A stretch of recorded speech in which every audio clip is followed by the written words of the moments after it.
গ্রেপ্তারের পর আদালত থেকে জামিন পেয়েছেন প্রিন্স মামুন। যদিও লায়লা আক্তার বলেছেন, মামুন গ্রেপ্তার হয়েছে এটা সত্য, তবে কোন মামলায় তা নিশ্চিত নয়।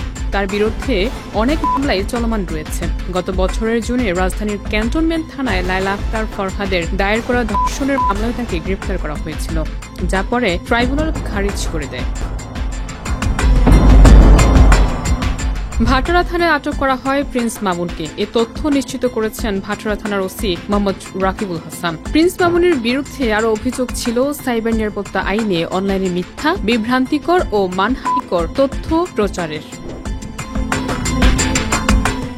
13 জুলাই ঢাকার সাইবার ট্রাইব্যুনালের বিচারক নুরে আলমের আদালত এই মামলার আবেদন খারিজ করেন, কারণ সাইবার নিরাপত্তা আইন বাতিল হয়ে নতুন সাইবার সুরক্ষা অধ্যাদেশ জারি হয়েছে, যা পুরনো অভিযোগের ধারা অন্তর্ভুক্ত করে না। ট্রাইব্যুনালের বেঞ্চ সহকারী জুয়েল মিয়া এ তথ্য সংবাদ মাধ্যমকে নিশ্চিত করেছেন। গ্রেপ্তারের খবর প্রকাশের সঙ্গে সঙ্গে সামাজিক ও সংবাদ মাধ্যমে ব্যাপক আলোচনা শুরু হয়েছে। বিশ্লেষকরা মনে করছেন, প্রিন্স মামুনের এই আইনি জটিলতা কেবল ব্যক্তিগত সমস্যা নয়, বরং সামাজিক মিডিয়া কন্টেন্ট ক্রিয়েটরদের দায়িত্ব ও আচরণের দিকে নজর দেয়। জামিন মঞ্জুর হলেও মামুনের পরবর্তী আইনগত পদক্ষেপ এবং চলমান মামলার ফলাফল এখনও দৃষ্টি আকর্ষণ করছে।